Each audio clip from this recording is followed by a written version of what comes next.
Is Apple pulling another fast one on us? Apple loves to pull the fast ones. They really don't do it too often. Everyone just remembers that one iPad 3 to iPad 4 leap where like 6 months later they decided, hey, you know what? We're gonna put lightning on everything. And pretty much everyone who bought the iPad 3 felt like they got ripped off. Everyone's just so emotionally scarred from that moment that we're always perpetually worried Apple's about to do that again, because it sounds like OLED is coming to the iPad in a not too distant future, even though it just made the switch to mini LED. What gives, Apple? What the heck? Let's begin.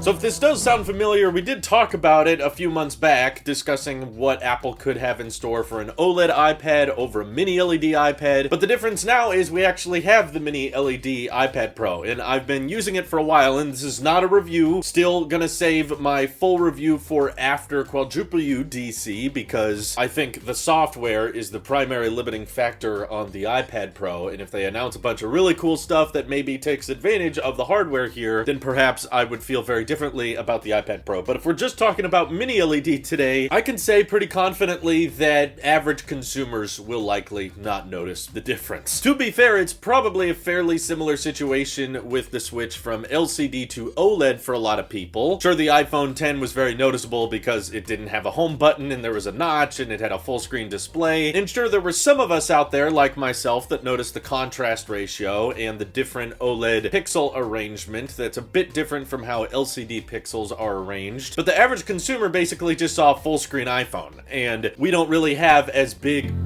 Oh my god, it just decided to update. It's been waiting around for 3 hours and it waits till now to make the noise. But obviously year over year, or even every other year, we didn't get a huge front facelift or even a back facelift for these things. We just got a few more cameras, and if you're comparing the 2020 iPad Pro to the 2021 iPad Pro, it becomes even harder to tell the difference. And I'm the type of person that's probably looking for a bit more differences just because I'm a tech reviewer and because I'm using these iPads side by side. Most customers probably aren't. And from my own personal experience, showing my wife the mini LED iPad and then showing her the old iPad Pro, she cannot really tell the difference. And that's partly because mini LED has a lot of similarities with LCD. The biggest difference is, of course, the backlit display, which has individual dimming zones, over 2,000 of them here, whereas on the old iPad Pro, you have one giant LCD panel. And I'll admit, even in darker situations, they can look pretty dang similar, but once you kind of get used to having mini LED, I think the older display starts to look more dated. But similar to having 120 hertz refresh rate, it's one of those things that certain people are going to notice and certain people are just not. There's probably a large majority of customers out there that will not tell the difference. So because of that, I totally understand why Apple was comfortable doing mini LED on one version and not doing it on the 11-inch version, because they were like, they're pretty dang close. But then the question remains, why make this heavily modified version of an LCD display instead of just going straight to an OLED display? One spec that I think a lot of people may have forgotten is 120 hertz. Obviously, Apple has not found a way to get a 120 hertz LTPO OLED display working on iPhones. So yeah, it's probably going to be difficult to get the LTPO OLED display on the iPad, given this is larger and OLED has its own share of drawbacks. Like, for one, it can't get as peak bright as a mini LED display can. OLED also is more prone to burn-in issues, and on top of that, OLED is known for aging not quite as well as LCDs, especially with a device like this where the display is going to remain on for extended periods of time. That's somewhat why we don't see OLED on desktop monitors that regularly either. That's why the Pro Display XDR went for basically a heavily modified LCD. It's very, very similar to mini LED. It just doesn't have as many individual dimming zones as this iPad Pro does, so that's why they consider it just extreme dynamic range. But still, 1,000,000-to-1 contrast ratio, 1,600 nits of peak brightness. If you're looking at OLED tablets of the world, they're not going to hit a peak brightness that high. And me and my wife actually did watch one of the Apple TV Plus shows Trying, which I could tell that the high dynamic range mode was on. And frankly, it's not something that I care much about. It genuinely just feels like the display is showing off how bright it can get. And yeah, it gets pretty bright, but most of the time, me and my wife are just like, yeah, can we turn down the brightness a little bit more? anymore. You're just showing off at a certain point. And the black bars are certainly darker with a mini LED display thanks to that dimming zone technology that is now baked into a device much thinner than the Pro Display XDR. And it also has a battery, also has cameras and LiDAR and Face ID and all these great things, and still no chin. Isn't it amazing it can do that? But overall, they did have to make this device thicker to accommodate the mini LED display, whereas OLED would actually allow Apple to probably make it thinner, although we can probably agree, Apple, you don't need to make the iPad Pro any thinner. We know what direction that goes in. But either way, even if you didn't want to make the actual chassis thinner, having a thinner OLED display inside this thing that hopefully by next year or the year after, when Apple is ready to switch to OLED, they can have a higher peak brightness, they can be more reliable, we don't have to worry about burn-in as much, and because it's thinner, you'll be able to fit more room for other things, whether it be battery, whether it be more structural integrity, better speakers, better cameras, whatever you want to fit in there. It doesn't have to just be about making the device itself thinner. It can be about making better use of what's inside this very thin design. And because OLED in its current form cannot quite get as bright as the mini LED display can, and it's more prone to burn-in and that type of thing, Apple might reserve OLED for something like the iPad Air, which is something Ming-Chi Kuo has alluded to recently, saying that, yeah, they want to bring better dynamic range and more XDR type capability to the iPad lineup, but as we know, getting that right balance of 120 Hz and OLED on one product is a bit tricky, particularly for Apple, because they have extreme volume that other companies don't have to worry about, and because the iPad Air is likely to retain a 60 Hz display, not 120 Hz, OLED might make actually a bit of sense on that device. OLED is also kind of expensive, so it's probably going to take a little while before Apple is able to get an OLED display on the iPad Air. I wouldn't even be shocked if it doesn't happen until next year. iPad Air with the A14 chip in its current form is fine. I don't think it needs to be updated anytime soon, but I could see maybe in September, October of 2022, then Apple can get OLED displays cheap enough and they decide that 120 Hz is still a pro feature, not something they need on the mid-range iPads, definitely not the budget ones. So OLED could make a lot of sense for a mid-range iPad like that, and perhaps once they figure out how to get the yields good enough and how to get the brightness high enough for a 120 Hz OLED display on the iPad Pro, then this will eventually make it switch over. Not to mention, OLED would not have any of these bleeding or blooming issues that some people are noticing with their mini LED iPads. But keep in mind, particularly with the iPad Pro lineup, it's almost never 1 year later that they refresh these things. They're usually falling somewhere between 15 to 18 months between refresh cycles. So we got a 2018 iPad Pro way back in October, and then we had no new iPad Pros in 2019, but we did get a refreshed in March of 2020, and then we got this at the very end of May in 2021. So I wouldn't say expect an OLED iPad Pro to drop in even the first half of next year. And to be honest, because the extreme dynamic range of this iPad is so good, and we have a 1,000,000:1 contrast ratio, obviously because an OLED pixel can go all the way off, you'll probably get even deeper blacks on that OLED iPad Pro in the future, but it's still likely over a year away, and that contrast ratio, in my opinion, is going to be even less noticeable because mini LED in regards to contrast ratio is somewhere in between, you know, the Super Retina XDRs that we have on our iPhones, and of course the traditional LCD that we're comfortable on our iPads with. So switching to mini LED, Apple gets to advertise higher dynamic range now, and also mini LED is probably going to be very useful on devices like Macs, but that means the transition from mini LED to OLED is going to feel fairly small and fairly incremental. Maybe it would have been smarter for Apple to not adopt mini LED on the iPad this year, that way the jump from LCD to OLED would have felt more noticeable or something like that. But honestly, I can totally understand Apple wanting to have the latest and greatest technology that's possible. You know, if you can create a higher dynamic range iPad now, that's probably a smarter move to make than to wait for another year and a half until you can make a really good high dynamic range iPad. But still, I think this is plenty overkill for what people are using the iPad for. Because it's an aspect ratio of 4:3 and most content is not 4:3, you're pretty comfortable having black bars on a device like this. So making the local dimming zones allow those black bars to get way darker so that the content is more immersive, and allowing an extremely high peak brightness so that when you're using this thing in broad daylight or you're watching content that supports a high dynamic range, you can take advantage of that. It makes sense. I'm glad Apple released it in the form they did, but I'm just telling you that the OLED switch that this iPad Pro might make in another year or year and a half is not about making the device thinner. It's not going to be substantially better than mini LED. It'll probably just be a marginal improvement that allows them to perhaps increase battery life. So I'm curious if you guys think that the upgrade to mini LED is worth it this year, or would you rather wait for OLED displays to get more reliable and improve over time? And would you rather have OLED or mini LED on your next Mac? This is your Apple Sheep here. I'll see you guys in the next one.